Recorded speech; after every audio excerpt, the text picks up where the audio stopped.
SIM card की खरीदारी को लेकर अब नियम बदलने जा रहा है।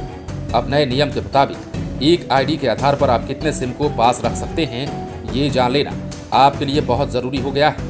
अगर जानकारी हाथ से गई तो समझो आगे बहुत दिक्कत होने वाली है। दरअसल सिम कार्ड की खरीदारी को लेकर 1 अक्टूबर से नियम में बड़ा बदलाव होने जा रहा है, जिसके आधार पर यह कहा जा रहा है कि अब एक आईडी का मतलब सिर्फ और सिर्फ इतने ही सिम कार्ड। तो चलिए खबर को हम आपको विस्तार से बताते हैं। अगर आप एक ही पहचान पत्र देकर कई सिम कार्ड खरीदते हैं तो जरा सा सावधान हो जाइए।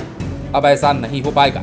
1 अक्टूबर से एक पहचान पत्र पर अधिकतम 3 सिम ही खरीद सकते हैं। साइबर अपराध के लगातार बढ़ रहे खतरे को देखते हुए दूरसंचार मंत्रालय ने एक व्यक्ति की आईडी पर बड़ी संख्या में सिम कार्ड जारी करने पर रोक लगा दी है। नया नियम 1 अक्टूबर 2023 से बिहार में लागू हो जाएगा। इस संबंध में ईओयू ने सभी जिलों को निर्देश दे दिया है। इस मामले पर ईओयू बिहार के डीआईजी MS ढिल्लों ने बताया है कि साइबर अपराधी अलग अलग नंबरों से अपराध कर उसे बंद कर देते हैं। इससे उनको पकड़ना मुश्किल होता है। अब सिर्फ रजिस्टर्ड कंपनियों को ही बल्क में सिम मिल पाएगा। वर्तमान में एक आईडी पर अधिकतम 9 सिम निर्गत किए जाने का प्रावधान है। बहरहाल साइबर अपराध पर अंकुश लगाने के लिए दूरसंचार मंत्रालय ने एक पहचान पत्र पर 3 से अधिक मोबाइल सिम जारी करने पर रोक लगा दी है। पहले अधिकतम 9 सिम तक लोग खरीद सकते थे। इस दौरान ये देखा गया है कि कई अपराधी प्रवृत्ति के लोग बल्क में सिम खरीद कर लोगों के साथ फ्रॉड कर सिम को बंद कर देते हैं। इनसे उन अपराधियों तक पहुंचने में पुलिस को दिक्कत होती थी। एक ही पहचान पत्र पर आसानी से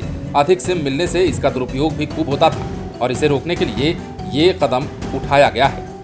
अब एक पहचान पत्र पर अधिकतम 3 ही सिम निर्गत किए जाएंगे। 1 अक्टूबर से ये नियम बिहार के सभी जिलों में लागू भी हो जाएगा। इसके लिए ईओयू के डीआईजी MS ढिल्लों ने पत्र लिखकर सभी जिलों को निर्देश भी जारी कर दिया है।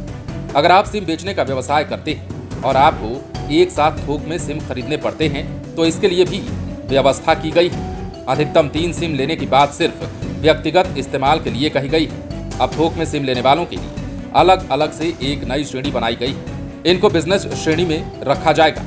इसके साथ थोक में सिम लेने पर ग्राहकों को कॉर्पोरेट पहचान संख्या या फिर GST पंजीकरण वाला प्रमाण पत्र समेत अन्य दस्तावेज भी देने होंगे। साथ ही अब अगर किसी गुम या फिर बंद पड़े सिम को चालू कराना हो तो इसके लिए eKYC या फिर डिजिटल KYC का पालन करना अनिवार्य कर दिया गया है। आपको बता दें कि बंद पड़े नंबर को 90 दिन तक दूसरे व्यक्ति को आवंटित नहीं किया जाएगा। अब नया सिम तभी सक्रिय होगा जब ग्राहक के फोटो और नाम पता समेत संपूर्ण जानकारी वाले प्रमाण पत्र का मिलान कर लिया जाएगा। तो कुल मिलाकर अब बिहार में सिम की खरीदारी को लेकर नया नियम लागू होने जा रहा है और ये नियम 1 अक्टूबर से ही लागू हो जाएगा। जैसा कि हमने आपको बताया, अब एक आईडी कार्ड पर आप सिर्फ और सिर्फ 3 सिम की खरीदारी कर सकते हैं। व्यक्तिगत रूप से यदि आपको सिम लेना है तो आपको ये नियम मानना ही होगा। वैसे भी इस नियम के लागू हो जाने के बाद आपको एक आईडी कार्ड पर 3 से ज्यादा सिम नहीं मिलेगी। बहरहाल बने रहें लाइव सिटीज के साथ। यदि अब तक आपने हमारे चैनल को सब्सक्राइब नहीं किया है तो सब्सक्राइब कर लीजिए ताकि हम आपको खबरों से अपडेट रख सकें।